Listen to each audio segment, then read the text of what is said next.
Welcome to the Four Listeners Program. Welcome aboard, everybody. Thanks for checking us out this week. What up, everybody? I'm Spear. On the mics this week is the Z-Man. What is up, Z? Well, sir, there's nothing on earth like a genuine, bona fide, electrified, six-card monorail. What I'd say? Monorail? What's it called? Monorail. That's right, monorail. Monorail. Oh, my God. Can we get a monorail in there? Give me a monorail. You know I don't participate in this. Give me a monorail. Not going to do it now. Monorail. On the other mic is the mighty Gantor. What is up, Gantor? So angry right now. Give him a monorail. He's not going to let I'm this not go. doing it. You guys poked me too much. Oh, my God. This week, something must be... Housekeeping. Housekeeping? We got housekeeping. We got housekeeping. All right, have at it. We got two new fans that I just want to give a little shout out to. There you go. Ryan Rush, was he Canadian? I don't know. We've had a spate of Canadians. Yeah, Chelsea, Ontario. I believe that's in Canada. And some Chica. We have a new Chica that no one here knows. And what was her name? Who gives a shit? Billy Brown. Billy Brown liked that we told her what a Havana omelet is. There you go. Well, welcome aboard, Billy. Welcome aboard, Ryan. Thanks for checking us out. This week, something must be done about artificial intelligence. In theaters right now is a movie called Transcendence, starring Johnny Depp. And the premise of the movie is Johnny Depp is he's a brilliant scientist who works on artificial intelligence, and he's been trying to get artificial intelligence to the point of transcendence. So that's the nirvana for any artificial intelligence nut, is like that singularity, right? When the AI becomes self-aware. Skynet. Right. There's been all kinds of science fiction movies like this over the course of the last 75 years, where you start talking about what it means to have a robot be aware of what it's doing and how it's doing it, and then like potentially taking over the world, right? So we've had things like iRobot. Terrible. We've had things like the movie Artificial Intelligence, the Steven Spielberg movie, which was equally terrible. Star Wars with sentient robots, even going as far back as Blade Runner with replicants. And is that when you dream That's not real. Those are biological. Well, but it's all part and parcel, right? I mean, we're talking about self-aware kind of cybernetic organisms. It's different if they're cloned from something. I guess. I'm just saying, don't try and drag Blade Runner Right, down I'm with sorry. Transcendence. I'm okay? sorry. Mea culpa. I don't want to offend the nerds. Take it easy over there, Gantor. All right, I'm calming down. All right. I'm just saying, that's your warning. All right, that's fine. That's the one I get. But the fact of the matter is that from a technology standpoint, we are rapidly getting to the point where artificial intelligence isn't just science fiction anymore. It's becoming much closer to reality than I think any of us want to either admit or appreciate. And no less an authority than Stephen Hawking. Stephen Hawking, famous physicist. I don't even know what's wrong. What's wrong with Stephen Hawking? Does anybody know? Got some degenerative disease, right? Yeah, I mean he talks through the computer. He's in the wheelchair, but crazy brilliant. Supposedly. Maybe everybody just feels sorry for him. They don't want to tell him his theories suck because he's in a wheelchair and he can't really live. Well, his latest theory is that artificial intelligence isn't a good idea. What say you to that?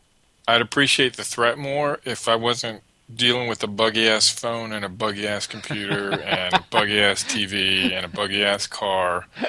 So I'm not really concerned about his warning because I don't think that we're good enough to get anything right. But I'm also a little afraid because if you go back, if you're familiar with Asimov and his rules or whatever for robots and all that stuff that are supposedly programmed in to make sure that they don't go crazy and harm humans and all that stuff, I would be afraid of us getting those rules right so that the guy who implements don't kill people gets it wrong, has a flipped Boolean or something where his robot ends up killing a lot of people. You forgot to put an end of line logic or a null check in there, and yeah, shit like that. out. Like I mean, you see all these horrible defects and stuff that's supposed to be super important, like the heartbleed thing, and engineers can't build ignition switches correctly that don't shut off while you're driving down the highway. Things like that. Like we're not good enough to get it right, which is a comfort and a fear, I think, is what I'm Well, trying to say. I think we're still way far off from any of this stuff being come to fruition, but it's gonna come. Why do you think we're far off? Well, so I still think we saw with the self-driving cars. I don't think that's going to happen anytime in the near future. Well, and Google has their self-driving cars. Yeah, I mean, just pay attention when you drive tomorrow and just notice all the little stuff that it would be almost impossible for a computer to get right. Yeah, And just think about how much stuff has to change for our road system to support vehicles like that. So on one hand, we have autopilots on commercial airlines. Their rule set is so simple, though. There's almost nothing that they had to consider. How could you simplify the flying of a Because it doesn't ginormous- have to worry about stoplights or traffic or Pedestrians. roadkill or pedestrians or other planes not paying attention and flying into your lane and stuff. It only kicks on once you're up in the air, and No, then it flies to a certain point, and then it shuts off. I Right. mean, now they got automated landing and stuff. It's got, but still. they got automated landing. I mean, you don't have to worry about like your level of precision is so low when those things are flying. Well, the complexity is just completely different. It's different, but it's no less complex. We're talking about flying a goddamn airplane. You have like over 1,000 feet of variability in your things. It's like essentially if you're going northeast, if you're going north, you fly at like what the thousands that are divisible by like 1, and then like if you're going south, it's the thousands It's like divisible by every 2, number. and then like thousands. No, I meant sorry, mod 1. That's still every number. So all right, so mod two 4 is things the are remainder. clear. Mod 4 is the remainder of 1. Two things are clear from this. A, we're not pilots, and B, we don't know fucking math. I know both of those things, but anyway, that's what it is. It's like if you're going north south, you go at like certain elevations that are divisible by certain numbers, and east west, you're going somewhere else. So they give like a margin of buffer of 1,000 feet. Yeah, so the analogy is if cars only ever drove on divided highways with a lane width of 1, then okay, then maybe they're comparable. But the shitstorm from your driveway to the parking lot and your office, completely incomparable. So Yeah. I'll get on board. I get on board with this argument because Ginther and I were just talking about this. I have to upgrade my cell phone every 2 years. Would I have to upgrade my car every 2 years? At least the computer, yeah, probably. Yeah, but then the worry you're going to have are the people that aren't technologically savvy Yeah, like your grandma. and don't upgrade their computer. Oh, well, it's okay. I don't need to update the computer. It's all right. I don't go anywhere with it. No, that's what I would be worried about. I would be worried about people maintaining, not just changing their oil, but like every year you'd have to go. I mean, people don't change their wiper blades. You know what I mean? Yeah, and there's so much maintenance and shit like that yeah, you can't let people be in charge of that shit. It's going to take a huge change in mindset more than anything in this country for that to happen, and I just don't see that.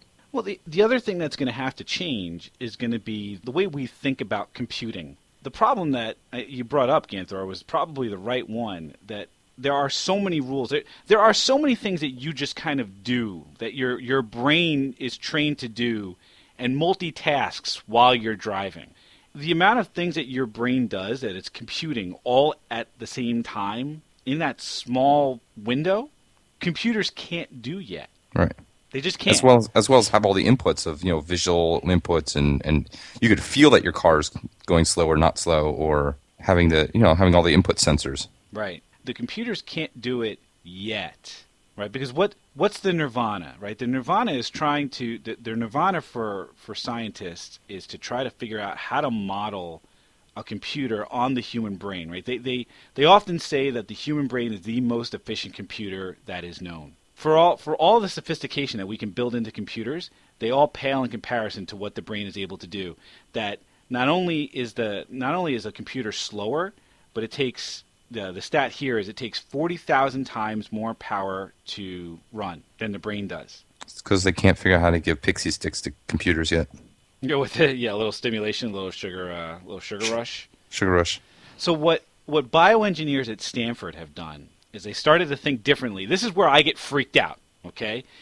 Bioengineers at Stanford have started to figure out how they can think about building the hardware differently, and they started to model a circuit board They built out a circuit board modeled on the human brain. They call it the neurogrid. And the neurogrid circuit board can simulate orders of magnitude more neurons and synapses than other brain types of simulations. And it can do it all using the power it takes to run an iPad. Now that's fucking frightening. I mean, we're talking about this to me is the foundation of where we end up with AI, right? If they can build the hardware to run this kind of computational power in basically a goddamn iPad, I'm frightened, because then Siri starts taking over the goddamn universe. Yeah, and there's so many other things that are so just crazy. The whole drone thing, I think, is the one that people start freaking out about the most, right? Yep. The fact that you've got electronics making decisions that can kill things. Right, and that's exactly Stephen Hawking's point. He's going that, if you have a world military that has these kind of autonomous weapon systems that can choose and eliminate targets, what does that mean? If these things are off on their own, making their own decisions, what happens if they choose the wrong one? What happens if there was a... And who's responsible? Who's liable? Right. And what happens if that starts a world war? Right. What happens if Ganthor is absolutely right and there's a flaw in the code, there's a logic gate that got tripped the wrong way and they made a bad decision and blew up the wrong thing? Holy shit. Which is why that shit will not happen for a long time, if ever. Because we as an IT profession can't get our shit together. Yeah, we can. Not without advances in languages and all that crap. Yeah. So you mentioned Ganthor. You mentioned Asimov's 3 laws. I did. So it's a robot. A robot may not injure a human being or, through inaction, allow a human being to come to harm. That's rule 1. Rule 2 is a robot must obey the orders given to it by human beings, except where such orders would conflict with the first law. And finally, a robot must protect its own existence as long as such protection does not conflict with the first or second law. Yeah. See, right there, like if you just go through daily tasks of like a police officer and replace that police officer with, say, a RoboCop, and like you try to figure out what should that thing do in every situation, and you're not going to be able to figure it out. You could probably take your time and think about it for a while, and you still won't be able to figure out what the thing should have done. And if you don't know what the outcome's supposed to be, then how the hell are you going to program that? Well, that's where I think we're making the assumption that you could program for all that logic, right? The promise of artificial intelligence is so that the rules aren't explicit. Come on, that's how you get Skynet and everything that's wrong with technology. Well, that's the promise, right? And that's the whole reason these 3 laws exist, is so that everything else is within those parameters, right? That whole concept of self-awareness sits within the context of these 3 laws. That you can't program for all the different types of things, but you can program for these 3. Right? That's the goal. I mean, I believe we all agree it's a goal, but the complexity of that is insane. We have systems that learn. Right? We have heuristic systems that learn how to do their jobs and that get better at doing their jobs because they're able to increase the confidence level in their results. Through trial and error. Through training. Through trial and error. Well, trial and error is just as good as training, right? It's that kind of training. But we have systems that do this today. I have one at work. It does. It reads documents and can tell you what the document is and can pull the data off of it based on what it's learned about those documents. Yeah, but if that system gets it wrong, it opens up a file in the wrong reader. Right, yeah. It doesn't blow up a 3rd grader. Yeah, that's true. On a school field trip Right, to Washington, D.C. who has a toy gun. That is true. This is what I'm worried about. I'm worried about that in our lifetime, this will happen, that these science fiction-y things are going to become a reality in our lifetime. Meh. I say meh. You I don't say believe meh. it. Bah humbug. Ah, humbug. Ganthor, do you share my concern? Yeah, a little bit.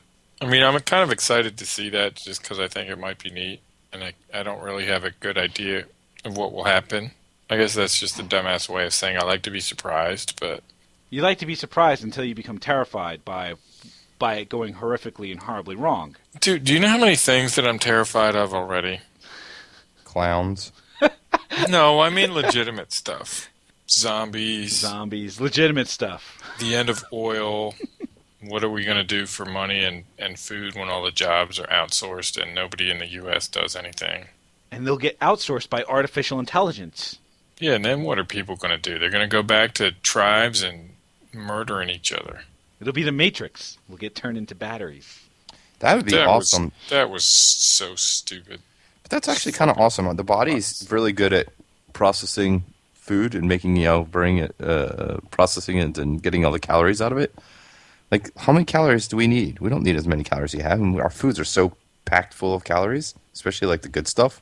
Like, if you could offload some of the power that your body can generate from burning calories, not only would we beat the obesity problem, but like then we could start powering our shit. I have said all along that if you want to solve the energy crisis in this country, all you have to do is harness the power of children on a sugar rush. Absolutely, man. They have, at the Franklin Institute in Philadelphia, they have a room where there are panels on the floor. They're like kinetic panels. Mm-hmm. And you jump on the panels and it generates electricity. Mm-hmm. Imagine an entire playground with those panels. Have you ever done the math on that stuff? What math is there to do, Ganthor? The math of how many physics calories does it take for a little kid to jump up and down for a half hour? It's ridiculously tiny. Yeah, but you have like 50 kids playing all day on the And playground. it's still ridiculously tiny. You just keep rotating kids in and out of that playground. You put an ice cream stand in the corner, a candy bar in the corner, and then you just keep rotating kids in and out. See, they're trying to set up some satellite that's in a Earth orbit that would then capture all the sun rays and then beam them down to like a collector on the Earth. Wasn't that a James Bond movie? It's probably a Bond movie, and that was a disaster that could befall your city in Sim City. It was a James Bond movie. Well, now they're like, oh, maybe that's not such a bad idea. until the artificial intelligence gets a hold of it and starts burning down cities. Or the shit gets out of alignment and just starts like death raying across the. That's what happened in the Sim cities. City. Well, anyway, it's back in the news, and they're saying it would be a cost of like $1 trillion, which sounds crazy, but it's actually not that bad. $1 trillion? It'd be like if everybody in the world paid $125, you'd have enough energy, you'd have the money. Well, a lot of people in the world don't have $125. Well, you know what, Ganthor? Maybe you loan them $125. I don't have $125 to loan anybody. So let's assume let's assume that there's an artificial intelligence now that's taken over something important. What do? Shoot it. You can't shoot it. Why not? It's a goddamn machine. Control Delete. Control Alt Delete, kick the plug out. Yeah. I mean the first thing you got to do is you got to make sure that you're not creating harmful AI systems in the first place. Yeah, but you build it, someone's gonna make it dangerous. It's inevitable. You always have the one mad scientist programmer. Yeah. So you get the programmer that doesn't have a what's the Hippocratic oath? Moral efficacy? But you keep using that word. I don't think it means what you think it means. I don't think it means what you think it means. It's the Hippocratic Oath, you're right. The Hippocratic oath, right? It's first do no harm. Yeah, but like developers don't give a fuck. But that's what I'm saying. The developers would have to give a fuck. You'd have to do like the Asimov's laws, the Hippocratic type of emphasis there. Otherwise, See, now you're talking about having the whole industry be licensed and regulated, and that's just not going to happen. So you can kiss that goodbye. All right. Well, then the next thing you would have to figure out then would be how to put some sort of guard in to detect when an AI has started to kind of acquire too many resources, right? Because you basically you have to keep a monitor on it, and you have to make sure that the damn thing's not up to no good. There's some robotics lab whose solution to that was the robots they built didn't have legs. They're all bolted to the table. That's one way of dealing with it. I mean, I'm sure if these things are so smart that they could figure out how to build legs, but it's at least a start, you know. I guess that's the bottom line, right? Is you can't stop it. You can't stop it. There's always going to be Pandora's box. There's always going to be for as much control as you want to put around it. There's always going to be the rogue element. Or the unforeseen element. It doesn't even have to be rogue. It's not like you don't have to be nefarious. You can just. Did I use that one right? Yeah, and I'm surprised at that. I mean, you come up with a word like efficacy, and then you crank out nefarious. How do you do that? I couldn't say the word synonym. I can't say the word synonym. Synonym. Cinnamon or synonym? Synonym. The second one. The one with like your ass. So As a simile, not a synonym. The one that's like something, not an antonym, which I also I can't say. Talking about metaphors. No. I'm going the wrong way now. What the word that sounds like synonym, synonymous. I can There say you go. synonymous. All right. But you can't but I say have- synonym? No, synonym. Is that it? Yeah. Synonym. Synonym. Sin. Sin. Oh. O. Nim. Nim. Synonym. No. Oh my Synonym. God. Jesus. Synonym. Synonym. Oh my God. Thank you. Synonym. Anyway, I couldn't say that word, so I had to come up with another way of saying it, and I ended up saying pharmacological equivalent, which was pretty good words. Oh my God. Drug synonym. Oh my God. Excellent. Thank you. Now I'm not going to look like a retard when I'm talking to clients. Yeah, right. What do you think was the creepiest artificial intelligence you've seen in a movie? Is Chucky considered artificial intelligence? No, Chucky was a possessed doll. All right, so that one doesn't count. No, it doesn't count. What are the contenders? I can't even think of anything right now. So we're talking things like The Matrix. We're talking things like. Wait, wasn't the kid in AI? Wasn't he a robot? He was a robot. Yeah, he was creepy. Yeah, he was super creepy. He was super creepy. Lawnmower Man. Lawnmower Man. The Lawnmower Man's kind of like Transcendence, right? The guy, the Ghost in the Machine, right? Yep. For my money, 2001: A Space Odyssey. Yeah, that's probably up there. Hal from that movie. Yep. Creepy as shit. I'm sorry, Dave. I'm afraid I can't do that. I cannot do that. See, that's the type of thing that would happen to. Right? And that Yeah, crazy absolutely. monotone voice too. Yep. The War Games. I don't know. Yeah, that would be another one. I'm not worried about my dial-up modem connecting. Well, look at War Games. War Games is the primary example of AI gone wrong. All right, do you want to play That's global true. thermonuclear war? Yeah. I mean that was the 80s, you know? It's Dude, 30 what years percentage ago, of that people movie. under 20 you think have ever seen that movie? So Zero? so if you're listening and you don't remember War Games, check it out. It's an 80s movie starring Matthew Broderick, where he's a hacker, right? And hackers were the big thing in the 80s. He was a hacker who managed to hack his way into NORAD, and he accessed this mainframe program. I forget what was it called, Whopper, right? Yep. WOPR, Whopper, Yep. and he by accident started playing. He wanted to play like the thing was like. Shall we play a game? And he says, "How about global thermonuclear war?" And by accident, kicked off a whole thing. An actual war. And then he had to play him in chess, right? Shh, don't spoil it. Oh. Don't spoil how it ends. Sorry. God, or at least call spoiler alert first. Spoiler alert. Sorry. But check that movie out. That is the primary example of something potentially going horribly wrong. And bad hacking. And bad hacking. And bad acting, for that matter. Very bad acting.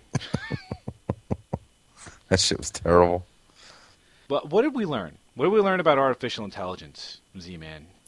A synonym of artificial intelligence would be computer learning. Or a learned computer. A learned computer. There you go. Ganthor. Monorail. You got one. Nice. That was perfect, Ganthor. That was the best what did you learn you've ever done. Thanks, buddy. That's a good job. I learned that Ganthor has a sense of comedic timing. That was a good job. Oh, it's taken you 3 years to figure that out? Because Come you on haven't now. shown any illustration of comedic timing until this point. Go fuck yourself. So if you get freaked out by artificial intelligence, why don't you go ahead and let us know on the Facebook page, facebook.com/4listeners or 4listeners.com. You can check out the show on Stitcher Radio or on iTunes. Just search for 4 Listeners and we'll pop right on up. We thank you for checking us out this week, and we hope that you will check us out again next week. Thanks a bunch, everybody.